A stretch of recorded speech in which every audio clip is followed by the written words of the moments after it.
오늘 세 분이 세례를 받습니다. 목장에서 지난 몇 주 동안 세례 문답서를 가지고 같이 공부를 했고요. 그리고 지난 주일에는 이제 세례자 교육을 별도로 받았습니다.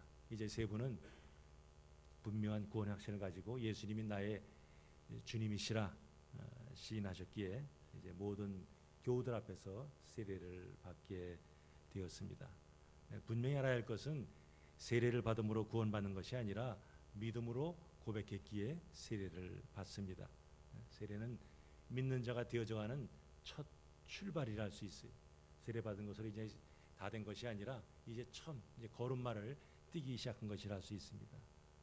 그래서 특별히 오늘은 앞으로 몇 주 동안 이 바울의 회심이라 하는 주제를 가지고 말씀을 나누려고 합니다. 회심이 뭡니까? 이 자리에 앉아 계신 분들은 회심을 경험하셨습니까? 이 회심의 의미를 분명히 알면서 이미 세례를 받은 분들이나 또 앞으로 세례를 받은 분들이나 바울의 회심 사건을 통해서 각자의 신앙생활을 점검하면서 주님 마음에 합한 자로서 살아가시기를 주님의 이름으로 축복합니다. 우리의 생각이나 행동이 언제나 옳은 것은 아닙니다. 문제는 많은 경우에 자신이 잘못될 수 있다는 사실을 제대로 깨닫지 못하는 데 있습니다. 자기는 잘한다고 한 행동, 자기는 잘한다고 한 말이 엉뚱한 결과를 가져올 수 있고 다른 사람들에게 본의 아니게 피해를 줄 수도 있습니다. 집에서 가장이 소리나 지르고 식구들을 윽박지르면서도 자신은 가정의 책임을 잘한다 생각하면 가족들이 피곤해집니다. 직장에서 아무리 실적이 좋아도 실력을 인정받는다 할지라도 아랫사람들을 인격적으로 모독하고 함부로 대한다면 훌륭한 상사라 할 수 없습니다. 교회에서도 목회자나 평신도 리더가 자기 주장만 내세우면서 고집을 피우면서도 교회를 제일 사랑하기 때문에 그런다고 한다면 교우들이 기쁨으로 신앙생활하기가 어렵습니다. 우리 모두 우리의 의지와 상관없이 다른 사람을 힘들게 할 가능성이 있음 하는 것을 기억하면서 항상 우리 자신을 돌아봐야 합니다. 자, 오늘 본문에는 다른 사람들에게 고통을 주면서도 자신은 하나님께 아주 칭찬받을 만한 일을 하고 있다고 착각하다가 하나님의 개입하심 속에서 완전히 다른 인생을 사는 한 사람이 소개됩니다. 그 사람이 누굽니까? 사울이죠. 자, 사울의 우리 시브리 사람들은 다 그 이름의 뜻이 있잖아요. 사울 하면 희망이라는 뜻을 가집니다. 이름 자체는 너무 좋습니다. 그가 예수님을 만나기 전까지 사울은 예수님의 그 교회를 박해하면서 하나님께 인정받겠다는 그런 엉뚱한 소망을, 엉뚱한 희망을 가진 사람이었습니다. 자, 그가 이제 바뀌게 되는 내용을 함께 살펴보려고 합니다. 자, 성경에서 제일 오래 산 사람 하면 무드셀라를 들 수 있습니다. 그가 죽은 때를 계산해 보면은 무슨 사건 때 죽었어요? 홍수, 노아의 홍수 때 죽었습니다. 그러니까 홍수가 아니었다면 그는 더 오래 살았을 거예요. 그는 무려 969년을 살았습니다. 홍수가 아니었다면 아마 1000살을 넘었을지도 모르겠습니다. 그런데 그가 그렇게 오래 살았어도 하나님 보시기에는 별로 의미 없는 삶을 살았기에 히브리서 11장 믿음장에 그의 이름이 등장하지 않습니다. 모세는 그것을 알았어요. 그래서 하나님께 노년이 되어서 간절히 기도합니다. 잘 아시는 시편 90편 12절 보면 우리에게 우리날 계수함을 가르치사 지혜의 마음을 얻게 하소서. 나의 남은 때가 얼마입니까? 내가 주님 앞에 갈 때가 이제 5년 남았습니까? 10년 남았습니까? 30년 남았습니까? 그 남은 때를 하나님 주신 지혜로 살면서 하나님께 영광을 돌리게 해달라고 그는 기도했습니다. 우리 모두가 주님 앞에 설 때가 있습니다. 그리고 우리 이 땅에서 우리가 한 수고를 가지고 간 열매를 가지고 주님 앞에 서서 이제 결산을 받을 때가 있습니다. 그때 부끄럼 당하지 않으려면 지금 우리가 주님을 바로 알고 어떤 그분과 동행하면서 그분의 뜻대로 살아야 합니다. 사울은 예수님 만나기 전까지 세상적으로 볼 때는 부끄러울 것이 없는, 부끄러움이 아니라 오히려 내세울 것이 너무 많은 사람이었어요. 내가 8일 만에 할례를 받고 이스라엘의 족속이요 베냐민의 지파요 히브리인 중에 히브리인이요 율법으로는 바리새인이요 열심으로는 교회를 핍박하고 율법의 의로는 흠이 없는 자로다. 나보다 신앙생활 잘하는 사람 나와봐, 나보다 하나님 복받은 사람 있으면 나와봐 하는 것이 예수 믿기 전에 바울의 모습이었습니다.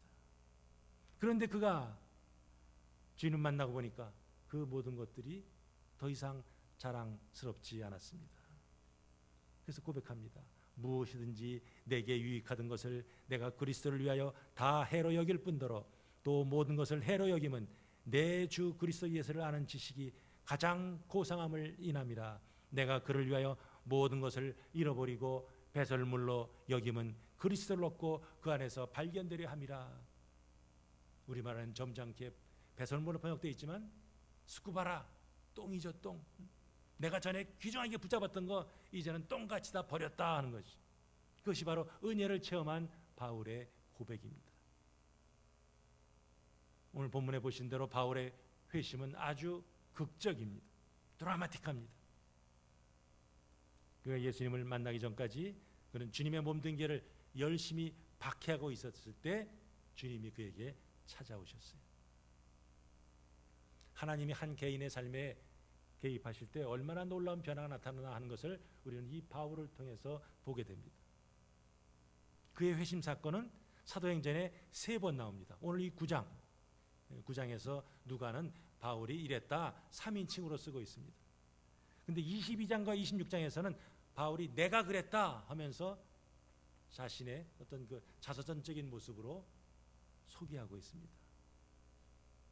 자, 그 옛날 누가가 이 사도행전을 쓸 때 다 손으로 썼잖아요. 인쇄로 착착 찍어낸 것도 아니고. 그럼 손으로 쓰기 힘들 텐데도 불구하고 3번씩이나 바울의 회심 사건을 기록한 이유가 뭡니까? 바로 그의 회심은 단순히 한 사람의 회심 이상의 의미가 있다는 거죠.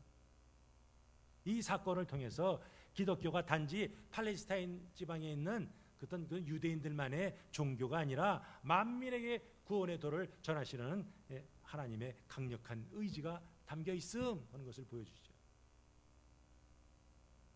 이 자리에서 이미 회심한 사람들은 그 은혜에 감격하면서 맡겨진 사명을 잘 감당하셔야 합니다.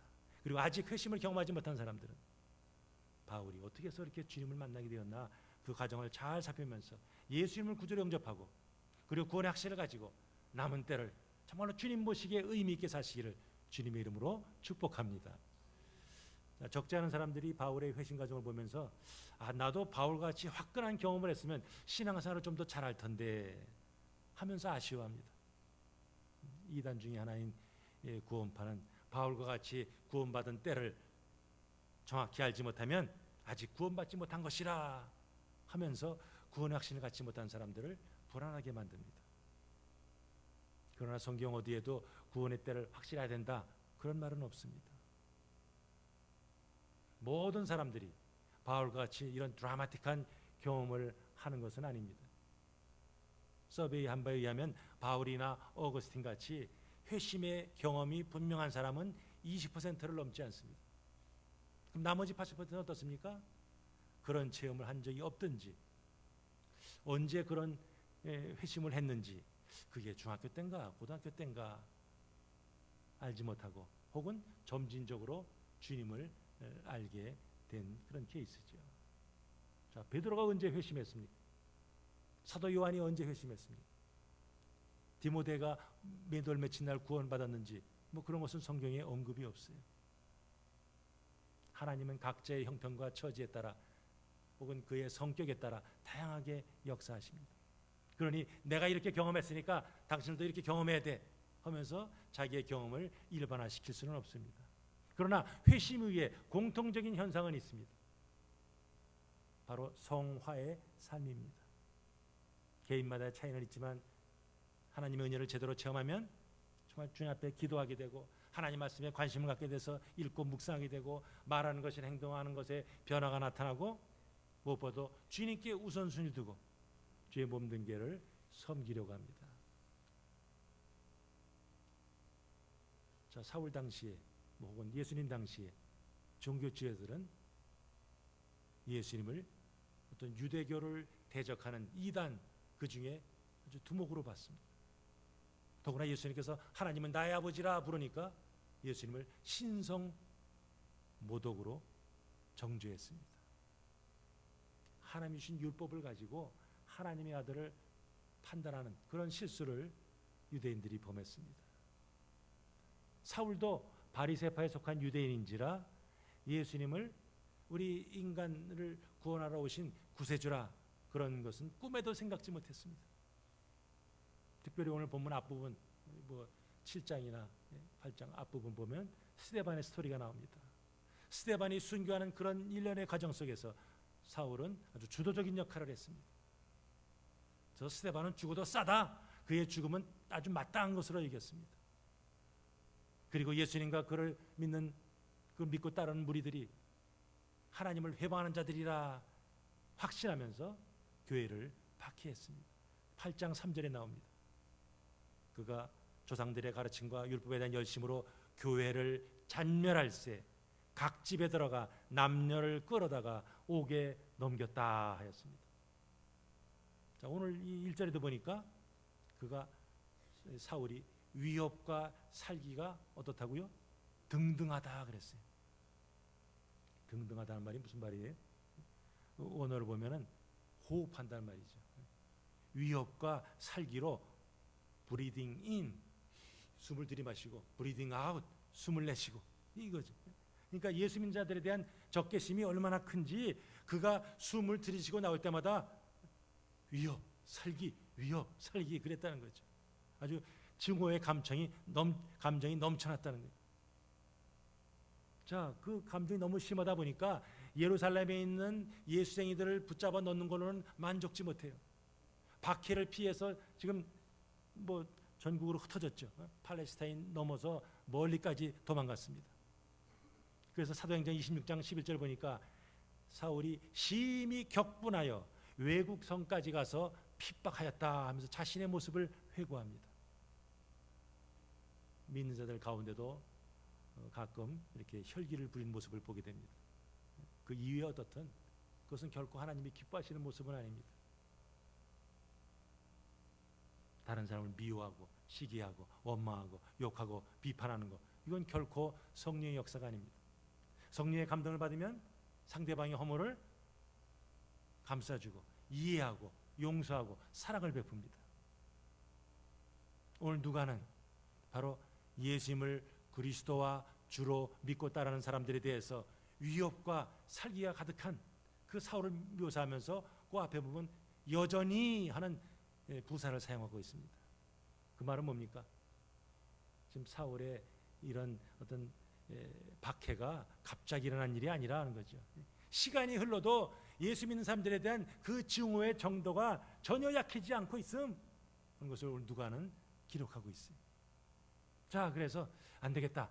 이거 박해를 피해서 저 멀리까지 도망갔으니까 저기까지 가서 그들을 붙들어 와야지. 바울이 생각을 하죠. 특별히 믿는 사람들은 오늘 본문에는 뭐라고 얘기하죠? 주의 제자들 1절에는요. 2절에는요. 그 도에 속한 사람들, 요즘 말로 하면 예수 믿고 따르는 사람들 그들을 모조리 붙잡아서 감옥에 쳐넣어야지 하는 거예요. 그래서 대제사장을 찾아갑니다. 제가요 지금 다메섹에 가려고 합니다. 그 회당에 가서 거기 있는 사람들에게 좀 도움을 요청하려고 합니다. 대제사장님 그들에게 편지를 하나 써주셔서 좀 이 예수쟁이들을 붙잡는데 좀 허락하라고 해주세요 하면서 요청을 하죠.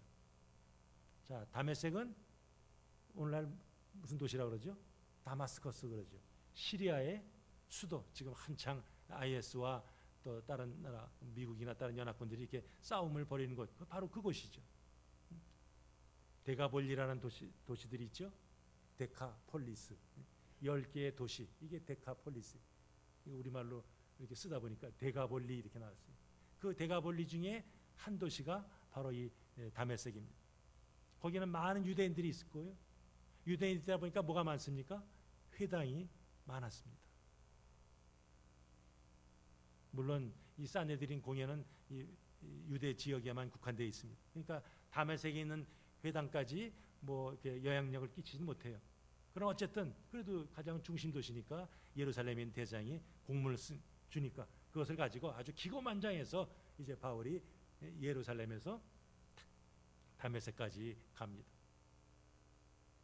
자, 그 거리가 한 240km쯤 됩니다.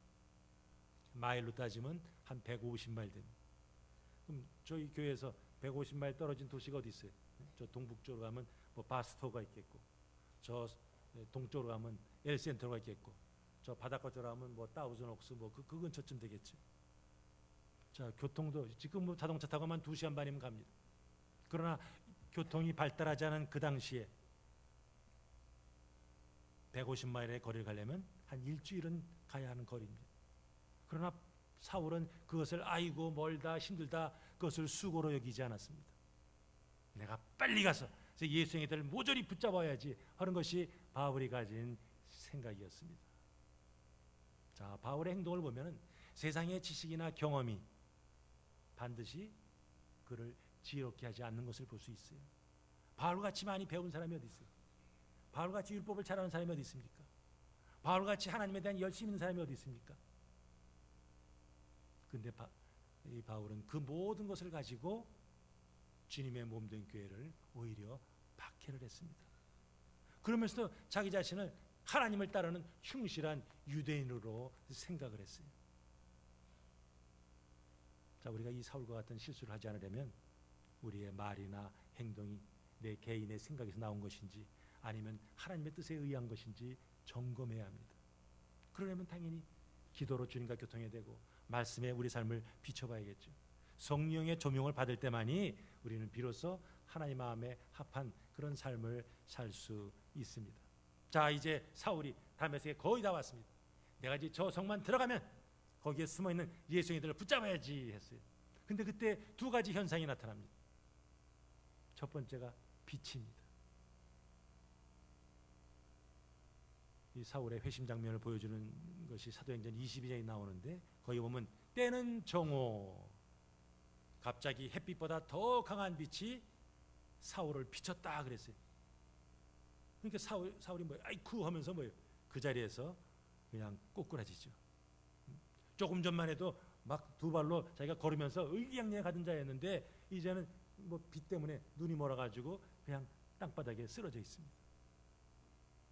시편 27편 1절을 보면 여호와는 나의 빛이요 나의 구원이시니 내가 누구를 두려워하리요 하면서 하나님은 빛이라 그랬어요. 요한 1서 1장 5절에도 하나님은 빛이시라 그에게는 어둠이 조금 더 없으시니라 하였어요. 시몬이 성령의 감동 가운데서 성전에 들어갔습니다. 그랬더니 아기 예수를 안고 그 마리아 요셉이 성전으로 들어옵니다. 그랬을 때 그 아기를 받아서 감격 속에서 찬송을 부르는데 거기 보면 이는 만민 앞에 예비하신 것이요 이방을 비추는 빛이요 주의 백성 이스라엘의 영광이라 하면서 예수님을 빛으로 표현하고 있습니다. 그러니까 예수님도 하나님이시니까 결국 하나님을 빛으로 얘기하는 거죠. 두 번째 나타난 현상은 뭡니까? 하늘에서 들리는 소리입니다. 어떤 소리가 들려요? 사울아 사울아. 지금 엎드러져 있는 그 사울을 주님께서 두 번 부르십니다. 구약을 보면 부르시는 모습이 많이 나오죠. 아브라함아 아브라함아 뭐 야곱아 모세야 이렇게 부르시죠. 자, 지금 예수님이 사울의 이름을 두 번씩이나 부르셨다는 것은 바로 이제 그가 주님께 얼마나 귀한 존재인가 하는 것을 우리가 미리 알 수 있습니다. 자, 그럼 그 음성은 어떤 음성이겠어요? 주님의 어떤 신경질이 담긴 분노가 담긴 그 음성이겠습니까? 사울을 향한 어떤 책망과 분노의 음성이 아니라 그가 과거에 무슨 일을 했든지 이제 그를 회개시켜서 그를 돌이켜서 주님이 원하시는 사람으로 만들기 원한 어떤 사랑의 음성이 거기에 담겨 있겠죠. 자, 지금 빛으로 하면 보이는 거죠. 소리 하면 들리는 거죠. 시각적으로 청각적으로 사울 자신은 야 이것은 위로부터 하나님께부터 나온 것이라는 것을 분명히 느낄 수가 있었습니다. 우리가 어떤 그런 신비한 체험을 할 때 이것은 하나님부터 비롯된구나 하는 것을 금방 알게 되죠. 이것은 경험한 사람만 알게 되죠. 꿈이나 환상을 통해서 어떤 소리, 어떤 그 터치, 어떤 이런 것을 느낄 때 이것이 그냥 사람이 된 것이 아니라 우연히 뭐 건드린 것이 아니라 하나님께서 하셨다 하는 것을 느끼게 됩니다. 사울도 마찬가지. 그런 빛이 쪼이고 음성이 들렸을 때 이것이 하나님께 나온 것을 알았어요. 자, 구약에서는 사무엘아 부를 때 어떻게 하죠? 예, 내가 여기 있나이다 이렇게 대답하죠. 오늘 사울은 어떻게 대답해요? 주여 누구시니까? 유대인들은 주 하면 누구 가리켜요? 하나님이죠. 하나님을 부를 때, 그러니까 사울은 바로 이 사건을 통해서 하나님께서 지금 임재하셨다 하는 그런 의식이 있음을 알 수 있습니다. 자, 사울은 자기가 어떻게 생각했어요? 나는 율법을 아주 철저하게 지키는 사람이야. 나는 율법의 1.1획도 지키는 아주 충실한 사람이야. 나는 의로운 사람이야. 나는 하나님에게 올바른 사람이야 생각했어요. 근데 주님의 평가는 어떻습니까? 네가 박해하는 예수라 얘기하죠. 자, 그 말이 사울의 귓가에 쟁쟁쟁쟁 했을 거예요. 그 말을 들었을 때 가슴이 뛰고 뭐 등줄기에 식은땀이 났을지 모르겠습니다. 지금까지 사울은 한 번도 예수님 만난 적이 없어요. 그런데 예수님께서는 사울이 교회를 박해하는 그 행위를 가리켜서 바로 나를 박해하는 것이라 지금 말씀하고 있어요. 교회와 자신을 동일시하고 있습니다. 자, 교회는 그리스도의 몸이라 바울이 표현하죠. 성도들은요, 머리 대신 주님의 그 몸의 지체죠. 오순절 성령 강림 후에 예수님께서는 자신이 부어준 성령을 통해서 사실은 예수님 믿고 따른 자들과 늘 교제하셨습니다. 근데 그 교제하는 사람들, 그 교인들을 지금 사도 바울이 박해하고 있으니까 주님께서 야 사울아, 네가 나를 지금 박해하고 있구나 지금 말씀하시는 거죠. 만약에 주님께서 지금 나타나셔서 우리 각자 이 자리에 계신 분들 한 사람 한 사람에게 말씀하시는데 뭐라고 말씀하실까요? 어떤 예수라 말씀하시겠습니까? 나는 내가 속을 썩이는 예수라 이렇게 말씀하실까요? 나는 너의 삶에 별로 의미가 없는 예수라 말씀하시겠습니까? 아니면 나는 너를 인해서 기쁨을 이기지 못하는 예수라 하시겠습니까? 우리 모두가 주님 앞에 선다고 했죠? 그렇다면 지금 당장 우리는 주님과의 관계가 회복이 되어야 됩니다. 지금 당장 우리는 주님이 기뻐하시는 그런 삶을 살아야겠습니다. 베드로에게는 잊을 수 없는 사건이 있어요. 그가 예수님 모른다고 3번씩이나 맹세하고 저주하고 부인했을 때 닭이 꼬끼요 하면서 2번이나 울었습니다. 아마 닭 우는 소리만 들리면 베드로는 덜컹했을 거예요. 아, 내가 예수님 배반했는데. 사울에게는 이 다메스도 상에서 하늘의 빛이, 주님의 음성이 그 일생에 잊을 수 없는 것이 되었고 그의 인생의 전환점이 되었습니다. 그 사건이 사울에게는 어떤 의미가 있을까요? 우리 같이 한번 읽어봅니다. 시작. 자신의 부족함을 깨닫는 계기가 됩니다. 사울은 율법을 철저히 지킴으로 하나님 앞에 의롭다함을 받으려고 했습니다. 그래서 빌립보 3장 6절을 보면 열심으로는 교회를 핍박하고 율법의 의로는 흠이 없는 자로다 그랬습니다. 그러니까 사도 바울은 아주 의지가 대단한 사람이에요. 뭐 설득이 잘 안 됩니다. 그러니까 그를 꺾어뜨리려면 어떻게 됩니까? 뭔가 좀 아주 화끈한 아주 강력한 방법을 써야죠. 그래서 주님께서 나타나셔서 그냥 빛으로 쫙 쬐어가지고 그냥 눈이 멀어서 그를 꼭 부러뜨렸어요. 주님을 만나기 전까지 사울은 자기의 의를 자랑했습니다. 그러나 강렬한 빛과 함께 들린 그 주님의 음성, 나는 말이야 누군지 알아? 네가 박해하는 예수야. 그 음성이 사울을 완전히 뒤집어 놓습니다. 어찌하여 내가 나를 박해하느냐? 주님의 그 살아있고 운동력 있는 그 말씀이 사울의 혼과 영과 관절과 골수를 그냥 깊이 콱 파고 들어갑니다. 말씀이 그냥 꽂히는 거죠. 지금까지 사울이 한 행동이 실상은 하나님을 대적하고 하나님의 마음을 아프게 한 것을 비로소 그가 깨닫게 됩니다. 그래서 사울은 디모데전서 1장 5절에서 내가 죄인 중에 괴순이라 라는 고백을 합니다. 두 번째로 이 주님과 인카운터, 만남 속에서 이게 무슨 기회가 됩니까? 시작. 개인적으로 주님을 만나는 계기가 됩니다. 자, 지금 이 먼 여정에 사울이 혼자 가는 것이 아니에요. 다른 사람도 같이 가죠. 우리 주님께 경배하기 위해서 동방박사 올 때도 동방박사 몇 사람입니까? 하면 꼭 세 사람 그래요. 그러나 성경 어디 봐도 세 사람이란 말은 없어요. 하여튼 뭐 세 개의 귀중한 거 가져왔으니까 세 사람인가 추측할 뿐이죠. 그러나 그와 함께 캐러반으로 많은 사람들이 함께 그 광야의 여정으로 왔겠죠. 오늘 여기서도 사울과 함께 여러 사람이 있습니다. 근데 많은 사람들이 오 저기 뭐 빛이 비치네 그 정도죠. 뭔가 햇빛보다 강렬한 빛이 있네. 그러나 더 이상 그들은 그걸 통해서 하나님의 영광을 보지는 못했습니다. 뭔가 소리가 들리네. 그냥 그들에게는 그냥 어떤 사운드 혹은 노이즈일 뿐이에요. 뭔가 소리가 들리는 것 같은데 이게 무슨 소리인가? 그러니까 빛을 쪼이시고 이 음성을 들려주신 건 전적으로 누구를 위한 것이었어요? 사울 한 사람을 위한 것이었어요. 눈이 있다고 다 보는 것이 아니에요. 사울은 도리어 그 강렬한 빛을 인해서 이제는 빛이 차단됐어요. 그리고 사울은 그때부터 3일 동안 뭐예요? 금식하죠. 음식으로부터도 차단됐어요. 세상으로부터 차단됐어요. 오히려 막힌 것 같았더니 전에 보지 못했던 것을 보게 되고 전에 깨닫지 못한 것을 깨닫게 됩니다. 예수 이단의 괴수인 줄 알았는데 그분이 바로 구약에 약속된 메시아인 것을 그가 깨닫게 됩니다.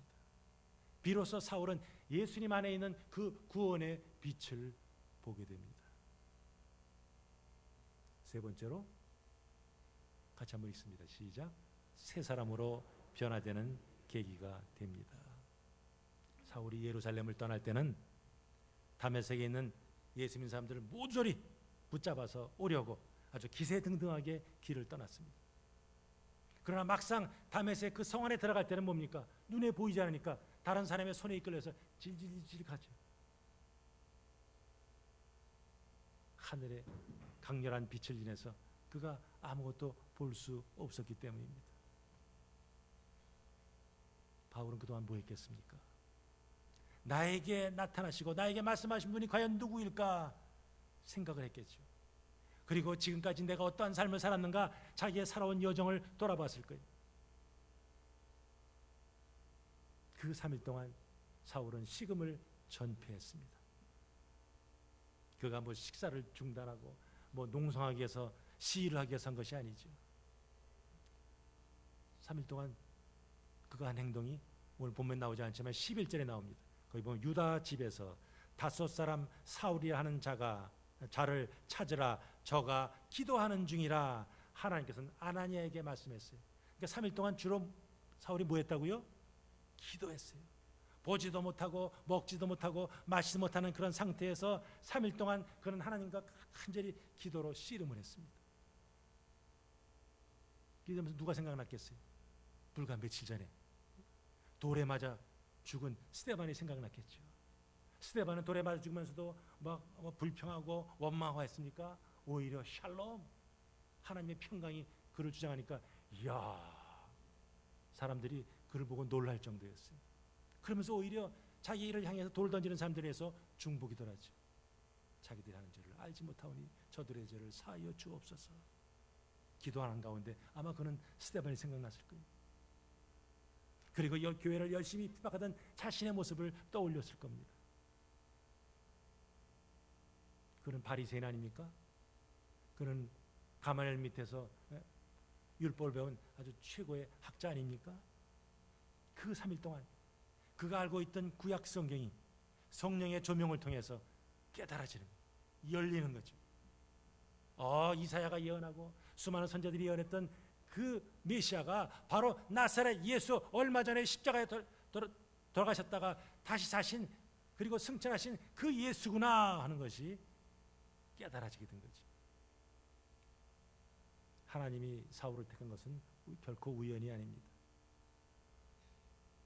사울의 그 많은 학문, 사울의 그 바이링구얼, 헬라어도 잘하고 히브리어도 잘하는 그것을 하나님께 다 사용하신 거죠. 그를 준비시키고 훈련시키다가 때가 되매 하나님께서 이 사울을 부르셨어요.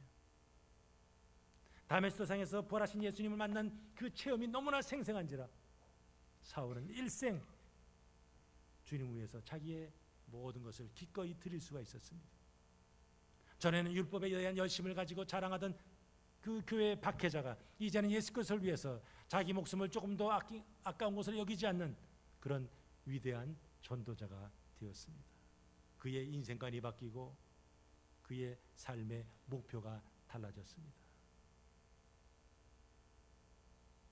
자, 다메섹에 오려고 누가 계획 세웠어요? 사울이 세웠죠. 내가 저 예수 믿는 사람들 모조리 붙잡아야지. 이것이 사울의 플랜이었어요. 그런데 그 플랜보다 훨씬 더 큰 플랜이 있었습니다. 바로 부활하신 예수님이 세우신 계획이었습니다. 이 기회에 저 사울을 회심시켜야지.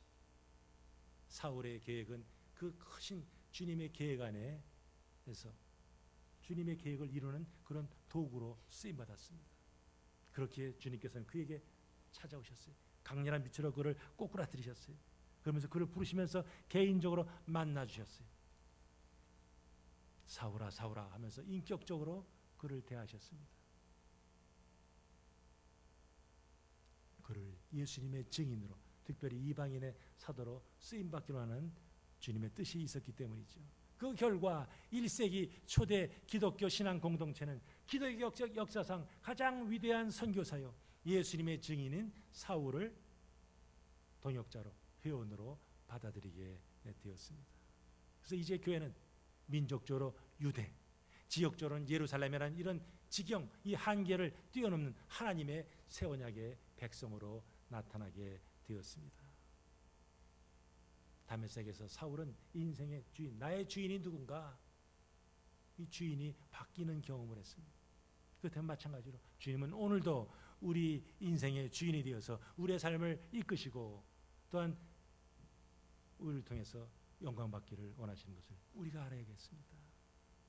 이제 말씀을 정리합니다. 사도 바울이 어떻게 해서 이방인의 사도가 되었습니까? 내가 한번 하겠습니다. 내가 선교사 차원에서 내가 한번 해보겠습니다. 전혀 사울이 자발적으로 선택한 것이 아니죠. 이 회심의 과정에서 사울이 한 것은 아무것도 없어요. 그냥 길 가다가 그냥 햇빛 쪽보다 강한 빛을 맞고 그냥 꼬꾸라진 것밖에 없어요. 이 모든 것 다 누가 하셨어요?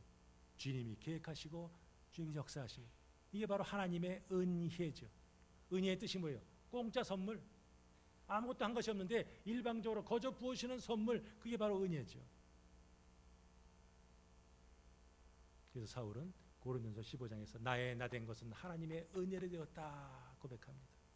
그러니까 회심은 인간의 힘으로 되는 것이 아니라, 의지로 되는 것이 아니라 전적인 하나님의 주권과 은혜 가운데 이루어집니다.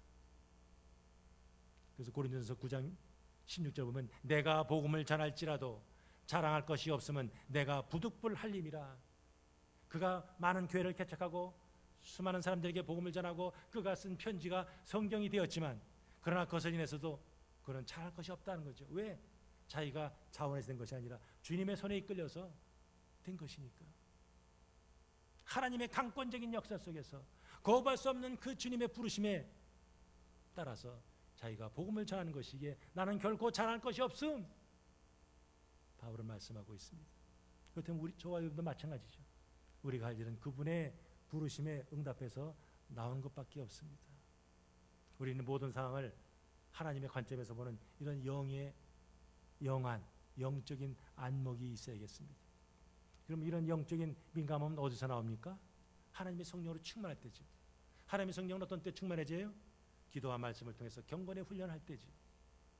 예수님을 전혀 모르던 사울에게 찾아오신 주님은 오늘도 우리에게 찾아오십니다. 우리의 어두워진 눈이 주님의 은혜 속에서 밝아지기를 원하십니다. 남들이 보지 못할 보면서, 남들이 하지 못할 하면서 하나님께 영광 돌리기를 원하고 예수님의 흔적을 남기기를 원하십니다. 하나님의 은혜에 감격하면서 바울 같은 열심을 가지고 주님이 기뻐서 사용하시는 그런 성도들이 다 되시기를 바랍니다. 기도에도, 말씀을 배우는 것에도, 봉사에도, 전도에도 열심을 내셔서 훗날 우리가 이 땅에서 거둔 열매를 가지고 주님 앞에 섰을 때 주님 앞에 칭찬받는 하나님의 아름다운 사람들 다 되시기를 주님의 이름으로 축복합니다. 아멘.